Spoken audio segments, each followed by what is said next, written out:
जीतने वालों को मेरा सलाम। अगर कोई टीचर अपने स्टूडेंट्स को सब्जेक्ट ऐसे सिखाए कि उसका हर लेसन स्टूडेंट की प्रोफेशनल लाइफ के साथ साथ पर्सनल लाइफ में भी काम आने वाला है, तो वे बिल्कुल जॉर्डन पीटरसन जैसे ही सिखाएंगे।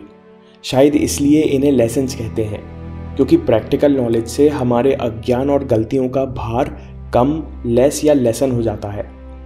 ऐसा ही एक बड़ा इंपॉर्टेंट लेसन है जिसके एक डिसीजन से हमारी सोच, जिंदगी की क्वालिटी पर गहरा प्रभाव पड़ता है। जिम रॉन कहते हैं, you are the average of the 5 people you spend the most time with, क्योंकि कन्वर्सेशन डोमिनेट अटेंशन। जिन लोगों के साथ हम समय बिताते हैं उनकी बातें हम पर असर डालती हैं। ये बातें पहले कॉन्शियस माइंड में फिल्टर होती रहती हैं। जब हम सतर्क नहीं होते तो कुछ बातें सबकॉन्शियस माइंड में खिसक जाती हैं और फिर रिएक्शन और बिहेवियर के रूप में बाहर आती हैं। तो जॉर्डन पीटरसन साहब कहते हैं कि आपको कैसे पता चलेगा कि आपको किन लोगों के साथ रहना चाहिए, कौन सच में आपका दोस्त है। पहला टेस्ट या निशानी है कि अगर आप अपने दोस्त को बुरी खबर सुनाते हैं तो वे चुपचाप बिना रिएक्ट करे आपकी बात सुनेंगे। आपको बीच में रोककर आपकी गलतियों के बारे में नहीं बताएंगे, ना ही बीच में बात काटकर अपना दुख बताने लगेंगे कि मेरे साथ तो इससे भी बुरा हुआ है। क्योंकि एक समझदार व्यक्ति यह बात जानता है कि जब इंसान बुरी खबर या अपना दुख बताता है तो उसकी बात पूरी होने से क्लोजर या मन को शांति मिलती है। अगर वो दोस्त आपको सच में चाहता है, एक इंसान के तौर पर आपकी इज्जत करता है, तो वो हमेशा बिना जजमेंट, जल्दबाजी और कमेंट्री के आपकी सारी बात सुनेगा। ऐसा इंसान सुलझा हुआ, आपको पसंद करने वाला अच्छा दोस्त है। दूसरा टेस्ट है, जब आप उन्हें जेन्युइनली अच्छी खबर सुनाएं तो वो आपकी छोटी मोटी जीत में भी शामिल होंगे और खुशी मनाएंगे। कई बार अपने आसपास हम ऐसे लोगों के साथ फंस जाते हैं कि जब भी आप उन्हें कोई अच्छी खबर बताते हैं तो वे कहते हैं कि ये तो कुछ नहीं है भाई, मौसी के पड़ोसी के लड़के ने तो ऐसा किया था आज से 3 साल पहले। अभी इनकी मानसिकता बाल्टी में फंसे मेंढक जैसी है। ये किसी को ऊपर जाते हुए देख नहीं सकते, तत्काल पैर पकड़कर नीचे खींचते हैं। जॉर्डन पीटरसन वीजल्स और लूजर शब्द का इस्तेमाल करते हैं। वे कहते हैं कि आपकी मर्जी है, आप उन थके, हार चुके लेकिन शातिर लोगों के साथ बने रहें जो आपको अपने साथ नीचे घसीटने का कोई मौका नहीं चूकेंगे। ये लोग अनजाने में ही अंदर अपने आप से, अपनी हालातों से असंतुष्ट और डरे हुए हैं।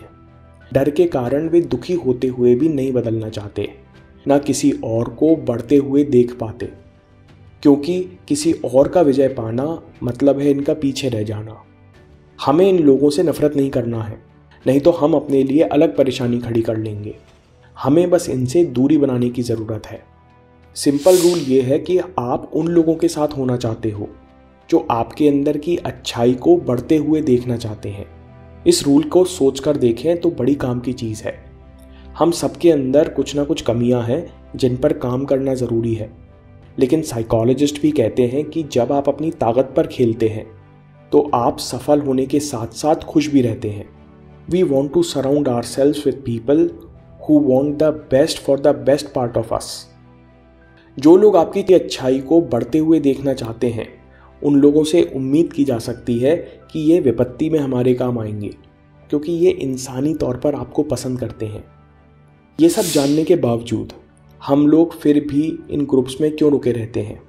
क्योंकि मिलकर दुनिया, देश और किस्मत को कोसने में थोड़ी देर के लिए अपनी कमज़ोरी पर पर्दा हो जाता है। ईगो को अच्छा लगता है। ये बिहेवियर लॉन्ग टर्म में दोनों पार्टियों के लिए बहुत बुरा है, क्योंकि समय निकलता जा रहा है और आप एक जगह रुके हैं। और दूसरा साइकोलॉजी में टर्म है अनेबलिंग, मतलब जब हम मूक रहते हैं तब हम दूसरे के गलत बिहेवियर को भी बढ़ावा देते हैं, जिससे उनको और उनके परिवार और बाकी लोगों को नुकसान है। जॉर्डन पीटरसन फिर एक शब्द पे जोर देते हैं, एक्सेप्टेबल। अपने सुंदर, शांत मन और अच्छे भविष्य के लिए अच्छे लोगों की संगति चुनना न केवल एक्सेप्टेबल है बल्कि सराहनीय है। अगर आपका ग्रुप या दोस्त वही पुरानी गलतियां या आदतें दोहराते रहते हैं और आपको मज़ा नहीं आ रहा है, तो आपको तत्काल प्रेम पूर्वक उनसे दूरी बना लेनी चाहिए। जब भी दोस्तों को लगेगा कि अब आगे बढ़ने का समय आ गया है, तो हमारा दिल सबके लिए खुला है। सच्चाई ये है कि अधिकतर हम लोगों को अपनी गलतियां नहीं दिखती, ना ही हम जल्दी बदलना चाहते, जब तक मुसीबत या परेशानी रियलिटी में नज़दीक ना आ जाए। इसे कहते हैं प्रिंसिपल ऑफ लेवरेज। जो होशियार हैं वे दुख आने से पहले खुद ही लेवरेज का इस्तेमाल कर लेते हैं। दोस्तों, अगर आप अपने अंदर बदलाव लाना चाहते हैं तो लेवरेज पर वीडियो देखिए, क्योंकि change is not about the capacity. बदलाव लाना क्षमता की बात नहीं है, ये विल पावर और इच्छा की बात नहीं है, ये कला है लेवरेज की। मैं काम के किस्से लाता रहूँगा। हिम्मत, हरकत, होशियारी, हम जीतेंगे।